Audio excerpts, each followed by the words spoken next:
The forest was silent except for the sound of wind moving through the tall trees. It was late at night, and Leo sat near the fireplace inside his small wooden cabin. He had lived alone in these woods for almost 2 years. No noise, no people, just peace. That was all he ever wanted after leaving the noisy city behind. Outside, rain had started falling. It tapped gently on the cabin roof like soft fingers. Leo poured himself a cup of hot tea and leaned back in his chair. He was about to pick up a book when something strange happened. Knock, knock, knock. He froze. The sound came from the front door. Leo rarely had visitors. No one came out this far, not even hunters or hikers. His cabin was deep in the forest, away from any roads or towns. He stood up slowly, his heart beating faster. Was it a lost traveler? An animal? Maybe a ranger? Knock. Knock. This time it was louder. He grabbed a flashlight and moved toward the door. "Who's there?" he asked.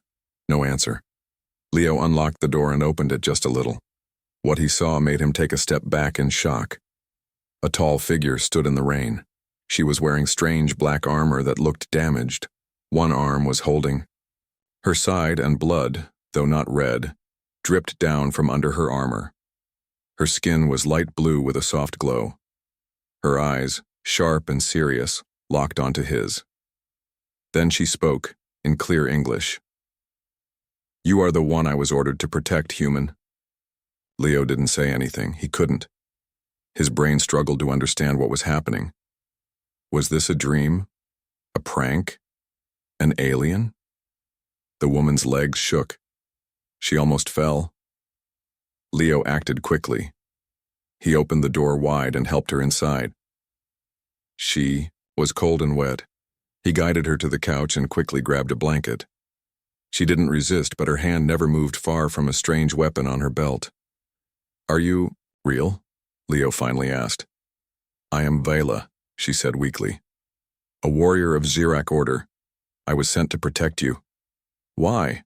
I don't even know you." "You don't need to. The signal chose you." Leo blinked, confused. "Signal? What signal?" But Vela closed her eyes for a moment. She looked like she was in pain. Leo noticed a burn mark on her armor near her shoulder. It looked serious. "I have medical supplies," Leo said. "Let me help." "I don't trust your tools," she said, "but I trust you." That sentence struck Leo. It was strange, this alien warrior trusting a simple human like him. But there was no time to waste. He gently removed part of her armor. Her skin underneath was warm but looked damaged. Carefully, he cleaned the wound and wrapped it with bandages. Viola winced but stayed still. Leo gave her a cup of water. She drank slowly. Her eyes watched him closely the entire time. "You're not from this planet," Leo said. She nodded. "I came from the Andari belt, many light years away." Leo sat down across from her. His tea was cold now, but he didn't care. "Why are you here? Why me?" Viola looked around the cabin, as if checking for safety.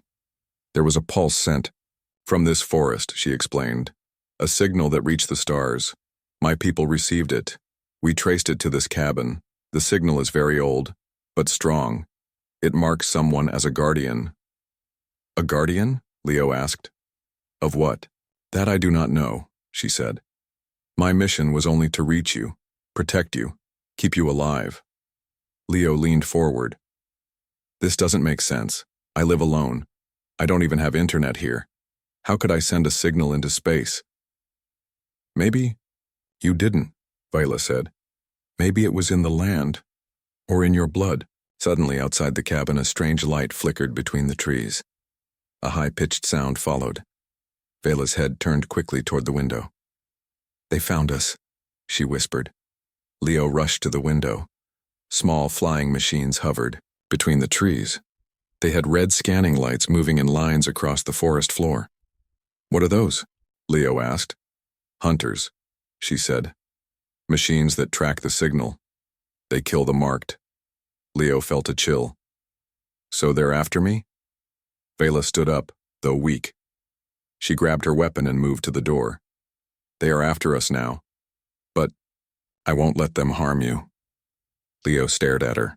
This alien warrior who appeared from the forest spoke of ancient signals and now stood ready to defend him.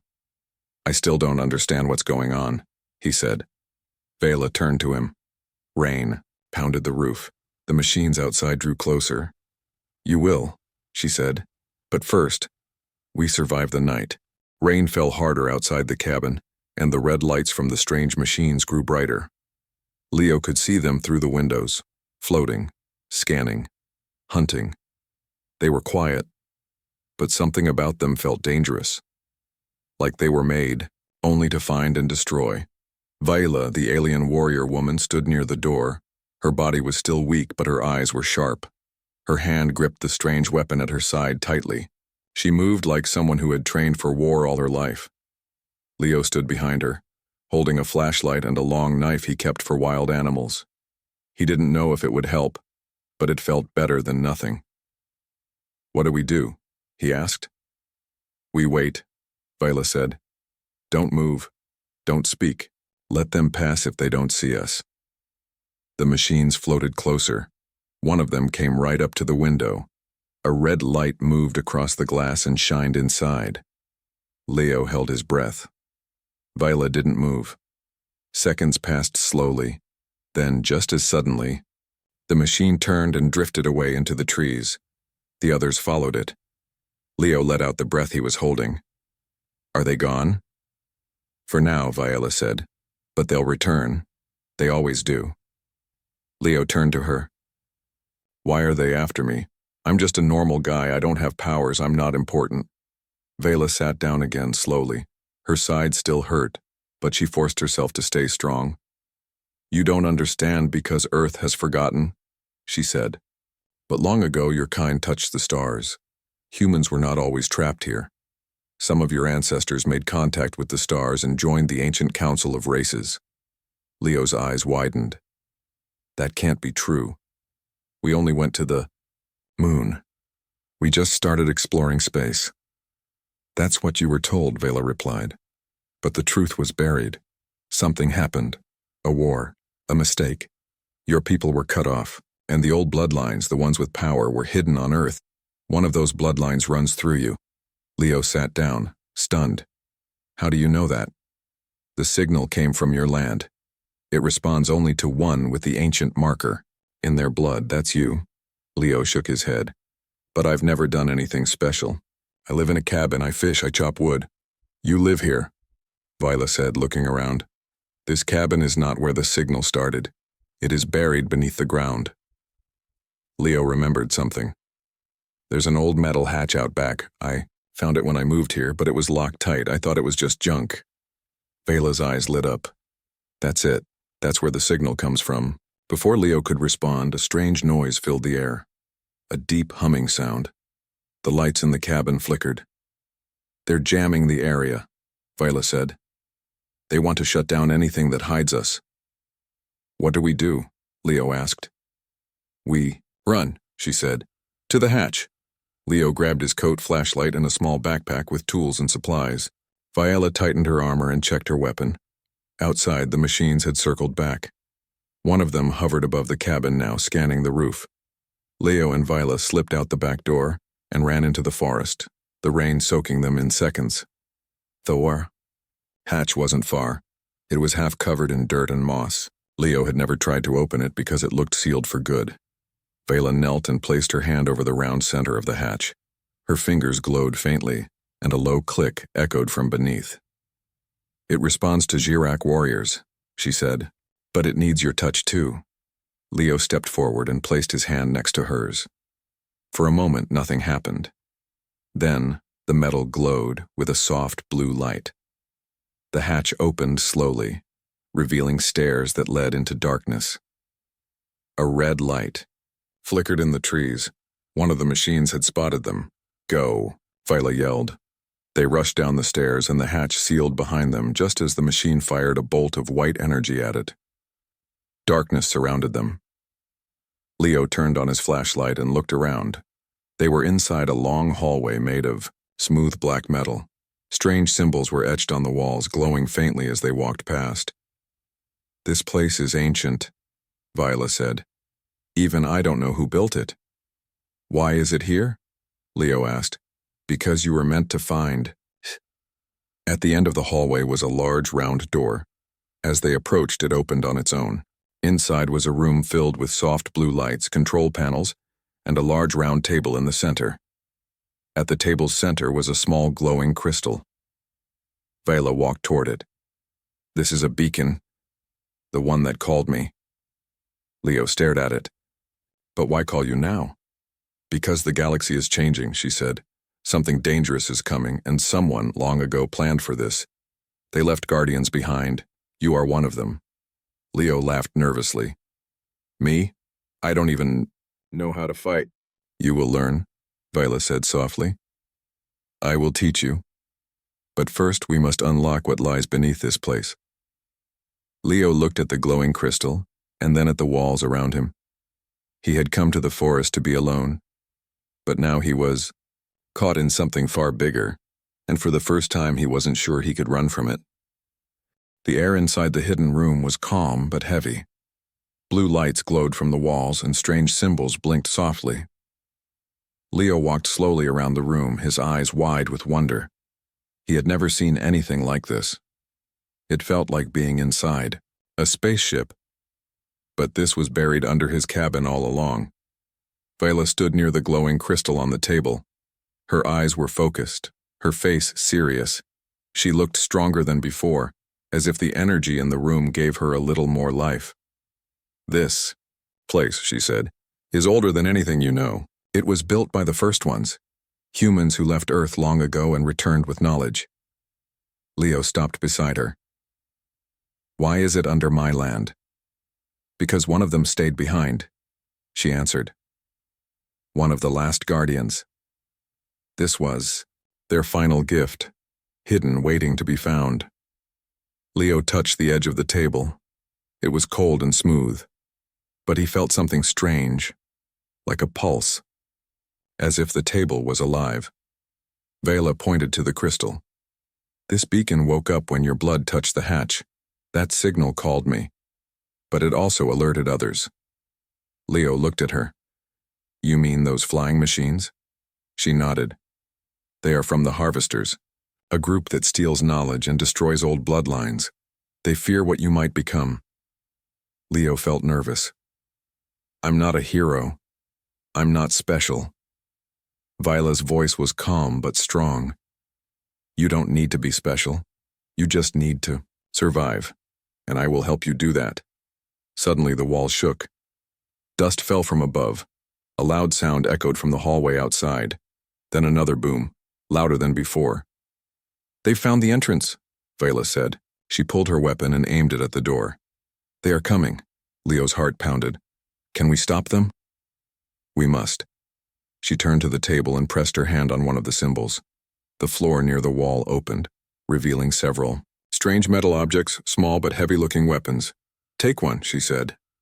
Leo picked up a small gun-shaped device. "How do I use it?" Viola came over quickly. "Point and press here," she said, guiding his hand. "It only works in defense. This room knows friend from foe." Another boom. "They're cutting through the main door," Viola said. "Get ready." Leo stood beside her, holding the alien weapon tightly. His hands were shaking, but his mind was sharp. He didn't want to die, and he didn't want to see Viola hurt again. The door burst open. 2 flying machines entered, scanning fast. Red lights flashed. They moved toward Leo. "Now!" Viola shouted. She fired first, hitting one machine in the center. It exploded in blue light. The second turned toward Leo and shot a white beam. He ducked, rolled to the side, and fired back. His shot hit the machine's side, and it spun out of control before crashing into the wall. More machines floated outside the hallway. "They won't stop," Leo said. Viola touched the table again. A round wall of light formed around the room. "This shield will hold for a short time," she said. "We need to go deeper." Leo followed her as a part of the floor slid open to reveal another staircase. They rushed down into a darker room below. Here the air felt different, older, thicker, and strangely warm. At the center was a tall chair, made of stone and metal, covered in more glowing symbols. Behind it, a wide screen showed a map of stars, and Earth was blinking red. Viola explained, "This is the core chair. Only one with the blood of the old ones can activate it." Leo hesitated. "What if I fail?" "You won't," she said softly. He stepped forward and sat in the chair. As soon as his back touched the seat, the symbols lit up. The screen in front of him began to move, showing strange information he didn't understand. His heart beat faster. "I feel something," he whispered. "It's like voices." "Those are the memories of the past guardians," Viola said. "They are not alive, but they left their thoughts behind." Leo felt a rush of images, ships flying through space, great battles, and humans standing beside tall alien friends. He saw a woman who looked like him, maybe an ancestor, holding the same crystal. The machine beeped and a small panel opened in the floor. Inside it was a device, like a small disc with a handle. "What is it?" Leo asked. "The beacon blade," Viola said. "It only appears for the chosen. You truly are the last guardian." Suddenly the screen flashed red. More machines were breaking through the shield upstairs. "They're coming fast," Leo said. Viola turned to him. "You have to protect this place. It cannot fall into their hands." Leo held the blade. It felt light, but he knew it had power. He nodded. Together they climbed back up to the control room. The shield was nearly gone. The enemy machines were breaking through the cracks. Leo and Vela stood side by side again. She looked at him and gave a small smile. "Do not be afraid, Leo. You are not alone anymore." He took a deep breath and raised the beacon blade. "For Earth," he said quietly, and the battle began. The sounds of the machines attacking had stopped for a moment.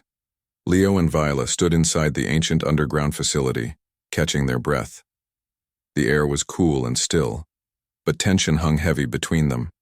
They knew more enemies would come soon. Viola looked at Leo with concern. "We cannot stay here forever. The harvesters will keep hunting us until they find what they want." Leo nodded.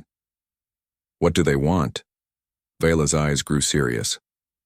"The knowledge hidden in this place, and the bloodline you carry. They want to control both."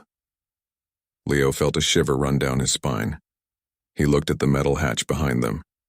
The only way back to the forest. The path was no longer safe. "We need to find answers," Vela said. "There is more beneath this place. A secret room that holds the key to our survival." Leo followed her deeper into the tunnels. The walls were lined with strange symbols that glowed faintly in the dark. The air smelled old, like history itself. They reached a heavy door made of thick metal. Vela placed her hand on it. It hummed and unlocked. The door slid open, revealing a large room filled with screens and floating holograms, Leo gasped. The room was like a control center, but for something far bigger than a single spaceship. In the center, a hologram of a star system appeared. Earth shone bright among many other stars. A blue line connected Earth to a distant planet with a red glow. Vela pointed to the red planet. "That is Zirak Prime, my home world. The place where our order began. It is also the place we fear most." Leo frowned. "Why?" "Because the harvesters have grown strong there," she said. "They took control of parts of my world. They hunt all who resist." Leo looked around. "Is there a way to stop them?" Viola sighed. "There is a weapon here, locked away for centuries. It is called the Starforge. It can create new life and destroy old enemies. But it can only be used by a true guardian." Leo felt the weight of her words. "And you think I am that guardian?" She nodded. "You have the blood and the will. But first, we must find the Starforge and activate it." Suddenly, an alarm rang through the tunnels. Red lights flashed and the ground trembled.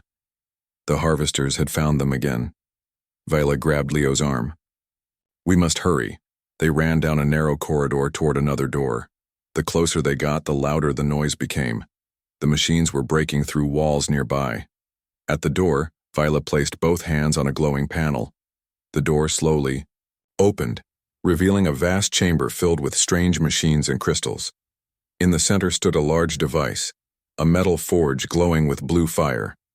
Leo stepped inside and looked at it with wonder. "Is this the Star Forge?" "Yes," Viola said softly. "It holds great power, but also great risk. It can save worlds, or destroy them." Leo felt a strange energy pulse from the forge. It moved through his body like warm light. Viola handed him the beacon blade. "You must use this to unlock the Star Forge." Leo raised the blade and touched it to the forge's core. The blue fire blazed brighter. The machines in the chamber hummed to life. Suddenly, the forge projected images in the air, of stars being born, planets forming, and great battles fought in the past. Leo watched as the images showed humans and aliens standing together, fighting side by side. Then the images turned dark. Planets burned, civilizations fell, and enemies triumphed. Vela spoke quietly. "This is the history of the Guardians. We were protectors, but also warriors." Leo looked at her. "What will happen now?" "The Starforge can give us the power to fight back," she said. "But it needs a Guardian's heart." Leo took a deep breath and placed his hand on the forge. The energy flowed through him, and he felt a connection to something greater, his ancestors, the stars, and Vela beside him. Outside, the sound of machines grew louder. They were coming for the Starforge. Vela gripped Leo's shoulder. "Are you ready?" He nodded. "For Earth, for the future." They moved to prepare for the battle ahead. The rumble of the approaching machines grew louder, shaking the very walls of the ancient underground chamber. Leo stood beside Viola, both ready for the battle that would decide their fate, and perhaps the future of Earth. The Starforge behind them hummed with a bright blue light. It was a powerful machine, older than anything Leo had ever imagined, but it was more than just a machine. It was a symbol of hope. And now, it was their last chance. Viola's eyes were calm but fierce. "They want to destroy this place," she said. "If they succeed, Earth will lose its last hope." Leo gripped the beacon blade tightly. His heart pounded, but he felt something new, a quiet strength growing inside him. The door at the far end of the chamber crashed open. Machines poured in, their red eyes glowing. They moved fast, firing beams of energy that cut through the air. Viola stepped forward first, her plasma blade shining as she swung it in wide arcs. The energy cut through the enemy machines, shattering some and forcing others to retreat. Leo followed her lead, using the alien weapon she had given him. It wasn't easy. The machines were relentless, but he found he was faster than he thought, moving with a new power and focus. Together, they fought side by side. Viola's warrior skill and Leo's growing power made a strong team. Every strike they made sent a message. Earth would not fall without a fight. The machines closed in, but Leo had an idea. He ran to the Starforge control panel and began to activate the defense systems. Panels lit up, and beams of blue light shot out, creating barriers that stopped the machine's advance. Vela covered him, blocking and attacking any enemy that got too close. Suddenly, a loud explosion shook the chamber. One of the machines had broken through a barrier and charged at Vela. Leo shouted, "Watch out!" Vela spun and struck the machine with her blade, but it was too strong. It knocked her to the ground. Leo's heart stopped. He rushed to her side. "Viola, are you okay?" She smiled weakly. "I'm fine, keep fighting." Leo stood and faced the enemy again. He felt the power of the Starforge flowing through him stronger than ever. His movements became faster, sharper. With a deep breath, he charged at the machines, cutting through their ranks. Each strike was fueled by his determination to protect Viola and his home. The last machine standing fired a powerful beam straight at the Starforge. Leo jumped in front, raising the beacon blade. The energy hit the blade and exploded in a flash of light. When the light faded, the machines were gone. The chamber was silent. Leo looked around, breathing hard. Viola was sitting up, watching him, with proud eyes. "You did it," she said softly. We did it, he corrected. Together. They sat down near the star forge, the glow lighting their faces. Vela looked at Leo and spoke seriously. Now that we have the star forge, we have a choice. What kind of choice? Leo asked. We can use its power to fight the harvesters across the galaxy, she said. Or we can keep it safe here and protect Earth alone, Leo thought. For a moment, the idea of fighting across the stars was exciting, but he wasn't ready. His place was here, on Earth. I want to protect my home first, he said. Earth means everything to me. Vela smiled. I understand. She stood and looked out toward the hidden door. I will stay with you, Leo. Not because I was ordered to, but because I choose to. Leo stood too, surprised but happy. I'm glad you're here. Outside, the forest was quiet again. The rain had stopped, and the first light of dawn peeked through the trees. Leo stepped outside, taking a deep breath of fresh air. His life had changed forever. Viola joined him, her blue skin glowing softly in the morning light. She looked at him and said, Do you remember what I said when I first arrived? Leo smiled and nodded.